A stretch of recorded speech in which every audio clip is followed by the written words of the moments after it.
Micah Lawson, who unfortunately lost his son, a student at Volunteer this year, and many of you know about that loss that was suffered there. He has done the unthinkable. I can't imagine the proactive work he's done. If I was in that situation, he's to be commended for what he's done. He's taken it upon himself to create a student suggestion box that will be placed in every single school site. It's a wooden box. Students can confidently drop a note in there if they've got some concerns, if they've got safety worries, if they're worried about themselves, if they're going through something and they need to talk to somebody but they don't feel comfortable going up to just anybody.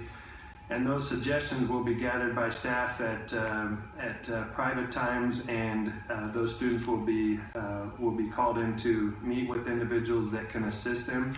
But we feel that Mr. Lawson especially feels that this being in place is a proactive approach to deal with some of the things that students, particularly at middle school and high school, are dealing with.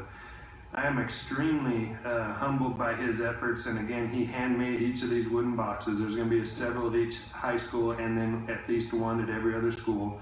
And I wanted to let the board know, in case you were at the school site, you saw these boxes, or if you would like to talk to staff about how they are being used in the future. But anyway, kudos to Mr. Lawson in light of his son Alex memory for doing this, and I wanted to thank him publicly for that work. Well, my son committed suicide in November 21st, and we didn't know that a lot of things he was dealing with a lot of things at the time. He was dealing with some bullying at school. He was dealing with some issues, kids making fun of him, and anyways, we had no idea what was going on, and this all took us all by surprise when we shot itself. We didn't expect it or see it coming at all. But anyways, we're trying to make, after learning what all happened, what all he had going on after the fact, through reading his phone, and he had like a journal and all that, we learned what all he was dealing with and some of the things he was facing, and we're just trying to make people aware of, the issues going on right now in school with suicide, and it's so hot and everything. And a lot of people come up to us at the funeral. A lot of kids that he had reached out to previously in the weeks before, my son had actually talked them out of committing suicide. Their parents told us, and the kids was there, but we wasn't aware that suicide was such a big deal, because back when we were in school, we didn't, it's kind of unheard of, kids were more focused on partying or, they're planning on their future, but these kids just don't have no outlook on life like they used to. But no way to get away from it. Yeah, no way to escape due to social media. There's no disconnect, basically. But we're just trying to provide resources. I come up with this idea and we talked to the superintendent about it. My dad works at the bus shop, and he trains all the bus drivers, and we was trying to figure out a way to help the kids, that's dealing with issues that they might not feel comfortable talking, have nobody to talk to, or whether it be suicide, abuse, or anything like that. So I kind of came up with this idea. I thought, well, what if they need like some kind of box or something to put up in the school, because it's a lot easier to maybe drop a note in this box than it is to go out and go find your guidance counselor or something like that, Right. So I come up with this idea, anything, the stop boxes means basically anything the kid can't stop on their own, whether it be if they're getting bullied, if they're getting, maybe abuse at home, things that they can't control or they can't stop on their own. They can reach out and, if they can't write down the problems they're having, if they could just write their name and put it in the box, and then we can, But like elementary. Yeah, even for like littler kids, that can't, don't necessarily know how to explain it, if they could just write their name, because most kids knows at least how to write their name, and the right people could get a hold of them and fix the issues that they're having. They said superintendent's office, that they've got a lot of budgets and stuff for outside counseling, but they can't utilize it due to politics, race, religion, and all that nowadays. So he said this would be a good idea, Mr. Hickson, because they, the kids are voluntarily coming to them, basically reaching out for help. So that's kind of, what we started this for. And we can't stop, my son from committing suicide, but maybe we could stop somebody else, if there's kids having issues or trouble, maybe it'll help somebody else. And if it helps one person, it's all worth it. But when we talked about the boxes with the superintendent, we told him the family wanted to provide the first ones, and we found these online and ordered them, and they're metal, that way they could put one up outside if they wanted to, But anyways, we posted a thing on Facebook, and for anybody that wanted to sponsor the boxes, they could order it, and we'd put their name on there and in memory of or whatever. So these right here are the ones that my family doing, but some of the boxes has like the business names. We had several businesses that sponsored some of them, so we put donated by their name on there. So your son's name was Alec? Alec Gates Lawson. Did he go here? Yeah. Okay. What year was he? He was a senior. Oh boy.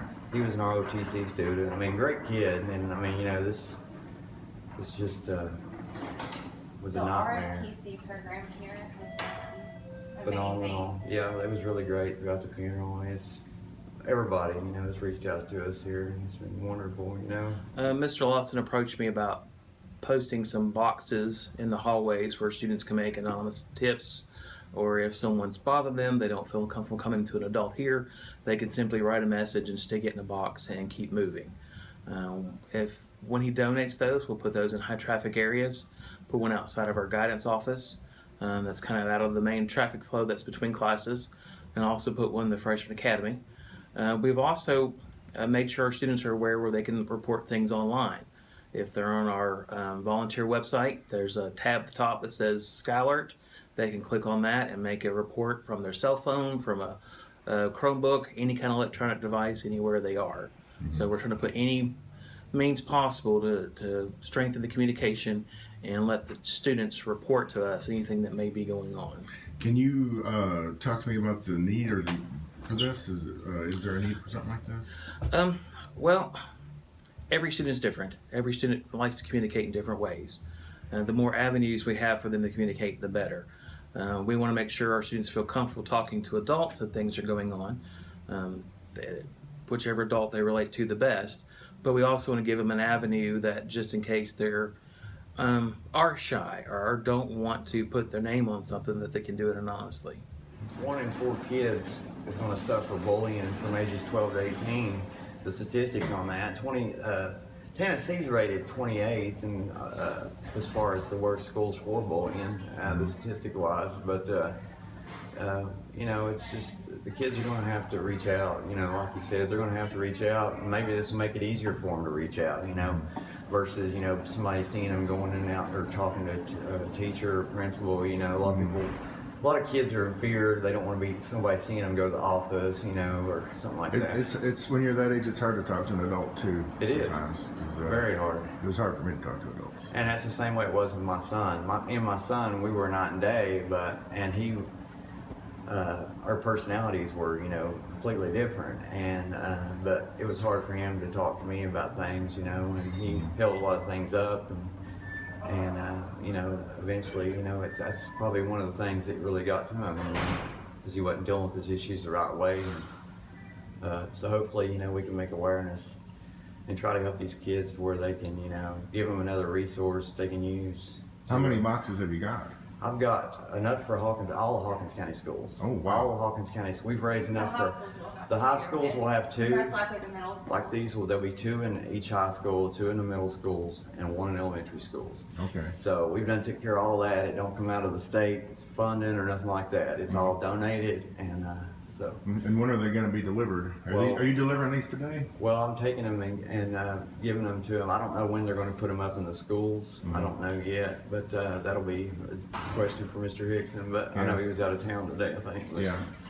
But they're going to have them. So whenever they get them set up and put up for the schools and stuff. Okay. It should be pretty soon though, because they was wanting to do this pretty quickly. So you can always look back and wish you'd have done this or that. Alec was probably happier the last 6 months than he'd ever been. You know, Yeah. if anything, he was. I mean, that kid. He had, you know, his mother and I split up, you know, several years ago, and he lived with me. Come lived with me back in 2015, and you know, that was hard, you know, on him, I think, because his brother went one way and he went the other. Oh, But you know, and dealing with that, but.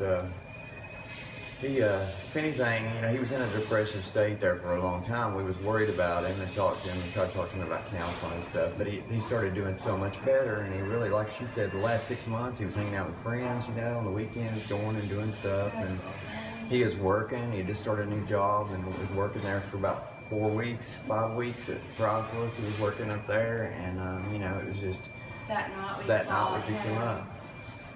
bedding for his room. Yeah, the night that he done Cause, this, we picked him up from work, and we just bought him a new bedding and stuff, and was fixing up his He room and loved stuff it. for him, and he was in a Like good this, mood. and Was there something that happened though? You know? Well, not that we know of. when we brought him, when we come in, you know, that was at 10:30 when we picked him up, and like I said, he was fine. He come in, he ate a steak that we'd fixed earlier. He ate a steak, and he was wanting his privacy to get on his phone, and he had got off the phone looking at his video chat. He had a video message. He was on the phone for 2 hours. He got off the phone at 1:59 a.m. and he had been on the phone for 2 hours with this girl that he'd been talking to. And somewhere his last Google search was at 4:45 a.m. So after that is when he had to do it. But So- she didn't say. She said that he was fine. And She said he was fine. There was nothing out of the ordinary when she talked to him for 2 hours. And it's just not so out of character for him. I mean, this kid wouldn't lie to save his life. I've never heard him say anything bad, like no cuss words. Never heard, you know, he is not your typical teenager. He was a very old soul and good kid, you know. He was a great kid. At the funeral, we were told that there were some classmates that needed socks. Was it That socks? needed, yeah, well, the And little girl that gloves. was less fortunate, he actually went and bought her socks, gloves, and toboggan, and I didn't know nothing about it, you know. I mean, he was always trying to help others and reaching out. And that's why a couple of kids and their parents came up to us at a funeral, and they were crying. They were like, yeah, he had actually talked them out of suicide like the weeks before that. This little girl, she was like, I was a wreck, and she said, Alec come to me and talked me out of it, you know. And she's like, you know, I can't thank him enough. She's, Well, they were not the sad. girl from the drama. She was in drama, and she had really horrible social anxiety. Yeah, And she was supposed to do a part, and in a play that they had. she just couldn't bring herself to get up on the stage in front of other people, and so Alec Volunteered to do the went part to with the her. teacher and said, "Can we have our part together?" And so He helped her and talked her through it. She said she couldn't have done it without him. And then after he had done this, when they had to continue the play thing or whatever, she told them she couldn't do it without Alec and the little girl. But it was sad. But he was a good kid, you know, and he was too good for the world, really, you know. So.